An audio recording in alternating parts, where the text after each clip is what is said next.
राज्यामध्ये भाजपला घवघवीत यश मिळालेलं आहे आणि या यशानंतर देवेंद्र फडणवीस यांच्या आई आपल्यासोबत आहेत. काकू, खरं तर इतकं घवघवीत यश मिळालेलं आहे, खरं तर हे असा निकाल लागेल का अशी अपेक्षा सामान्य लोकांना नव्हती. एक आई म्हणून तुम्हाला वाटत होतं ज्या पद्धतीनं देवेंद्र फडणवीस पायाला भिंगरी लागल्यासारखे राज्यभर फिरत होते, एक आई म्हणून तुम्हाला ही अपेक्षा होती, तुमच्या अपेक्षित हा निकाल आहे? एक गाणं आहे, देव जरी मज कधी भेटला, माग म्हणाला ते माग म्हणाला, म्हणेल प्रभुरे माझे सारे, जीवन दे मम बाळाला. काकू, तुमच्यासाठी देवेंद्र फडणवीस अजूनही बाळच आहेत का? कारण राज्याचे मुख्यमंत्री, उपमुख्यमंत्री. काय प्रश्नच नाही. ते तर आहेच. मग या बाळाची तुम्ही कशी काळजी घेत होते? कारण 24 तास प्रचार. काळजी घेऊ किती घ्यायची इच्छा असली तरी घेऊ नाही शकत, कारण हेच नाही, त्याच्या खाण्याच्या वेळा, पाळण्याचा प्रश्न नाही, त्याच्या नाश्त्याच्या वेळा वाट पाहायचं एवढंच असायचं, बाकी काहीच नाही.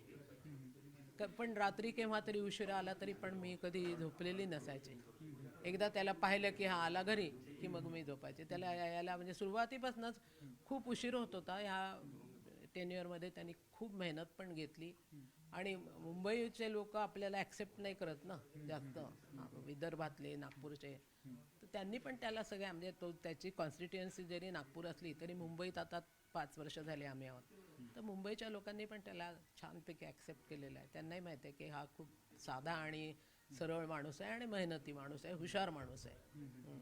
मग काकू, तुम्हाला ही काळजी असायची का? आता तुम्ही जे बोलून दाखवलं की मुंबईत लोक आपल्या विदर्भातल्या, नागपुरातल्या लोकांना ॲक्सेप्ट करत नाही, तुम्हाला ही काळजी असायची का? कारण अनेक दिग्गज नेत्यांचा सामना हा फडणवीसांसोबत असायचा, त्यांच्यावर वैयक्तिक टीका टिप्पणी केली जायची. पण मी सांगितलं ना, मला माहीत आहे की हा अभिमन्यू आहे, हा सगळ्या गोष्टींना भेदून पुढे जाईल.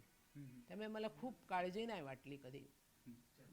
पण एवढं होतं माझं की तो एकदा घरी आला की मला बरं वाटायचं. मी पाहिलं त्याला रात्री किती वाजता आला तो तरी, की हा आलेला आहे घरी, की मगच मी निवांत मला झोप लागायची, तोपर्यंत नाही. काकू, आता तो करोडो लोकांचा, करोडो महिलांचा लाडका भाऊ झाला. मात्र जेव्हाही तुम्ही भेटला त्या दिवशी मतदानाला जाताना तुमचा हात पकडून मतदान केंद्रावर तुम्हाला नेलं. तुमची काळजी घेतो? खूप काळजी घेतो माझी, प्रश्नच नाही काही.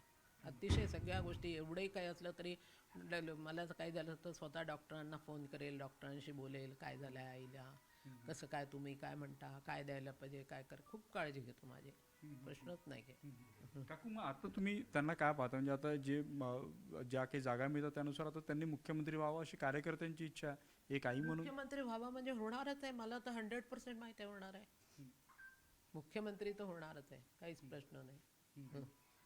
बरं, आता इथून पुढं तुम्ही काय पाहता? म्हणजे मुख्यमंत्री पदापर्यंतचा त्यांचा प्रवास झालेला, असं वाटतं त्यांनी देशाची सेवा करावी? मी दिल्लीचं वगैरे काही पाहत नाही, मला महाराष्ट्रातच पाहिजे तो.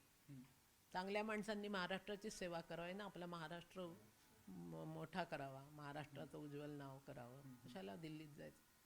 काकू, तुमच्या परिवाराला म्हणजे देवेंजींना राजकीय वारसा लाभलेला आहे. त्यांचे वडील देखील आमदार होते. तुम्हाला आता तो जुना काळ आठवतं का, जे वडील त्यांचे काम करायचे, ते सगळे गुण आता देवेंजीमध्ये तुम्ही पाहता? हो, नक्कीच. देवेंद्र पूर्ण त्यांच्यासारखा आहे, पूर्ण. ते पण कधी खाण्यापिण्याची काळजी नाही किंवा झोप कमी असली तरी चालेल, सगळं कमी असलं तरी तर देवेंद्रनी त्यांचंच पाहिलेलं आहे सगळं.